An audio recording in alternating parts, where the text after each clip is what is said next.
So the Fever do take down the Connecticut Sun, but the big news is that it looks like Caitlin Clark is injured.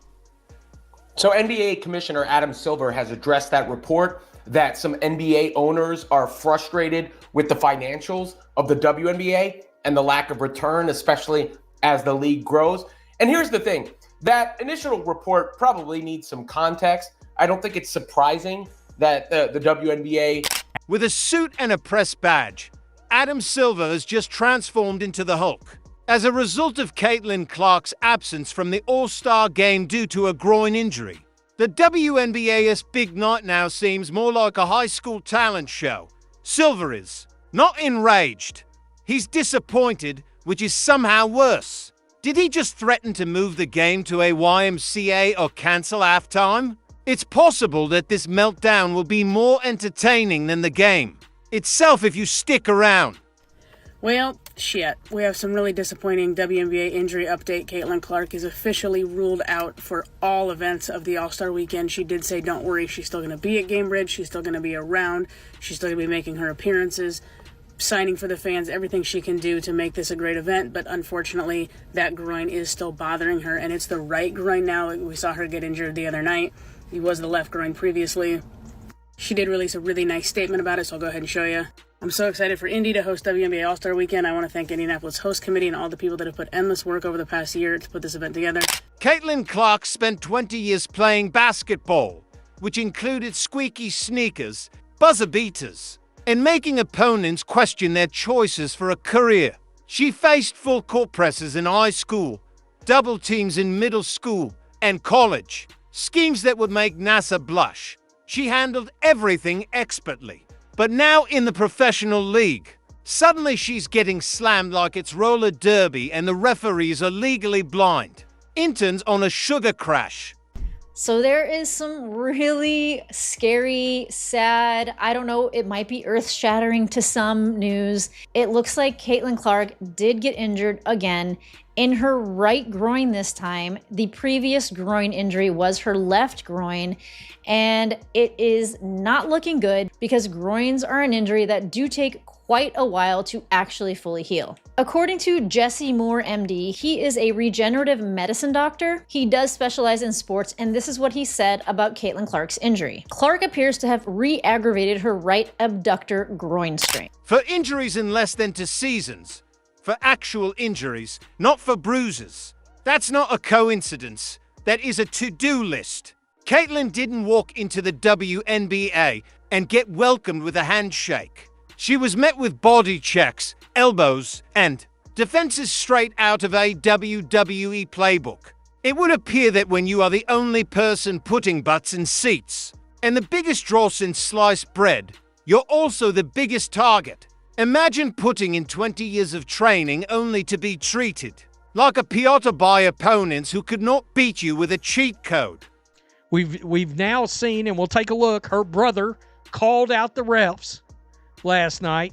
We have watched Caitlin Clark get the ever-loving crap kicked out of her for, let me look it down here, looks like about 15 months now, 16 months.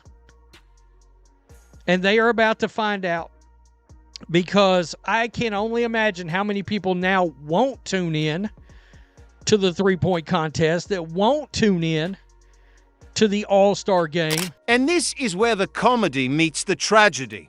The leadership of the league is either asleep at the wheel or too preoccupied with creating upbeat videos about growth and unity to notice that their most prominent player is limping off the court once more in the course of a single rookie contract.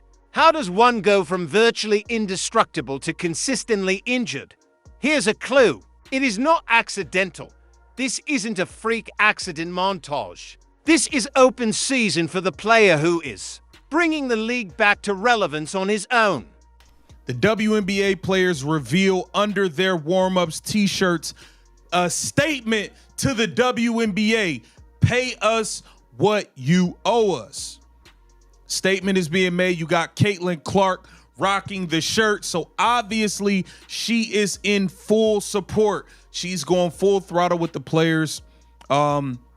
in these CBA negotiations, trying to get more money, more benefits, etc. This is interesting, guys. And yet, every time she gets clobbered, someone manages to drag Angel Reese's name into the conversation like it's mandatory.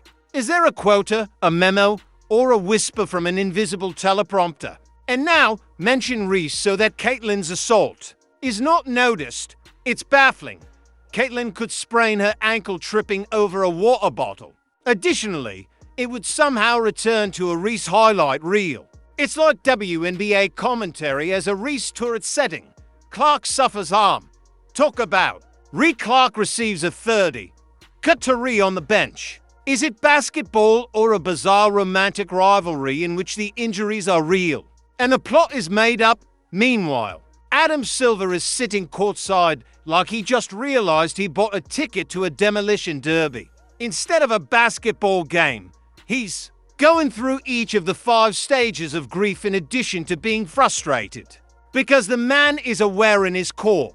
He is aware that players like Caitlyn wouldn't fit in the WNBA. It wasn't ready. The league is accustomed to sluggish offense, 60-point games, and referees who call fouls with the zeal of checking expiration dates. Now Clark is on his way. Slick, fast, crowd magnet Clark. And suddenly, the league's flaws are under a microscope. And under that microscope, carnage.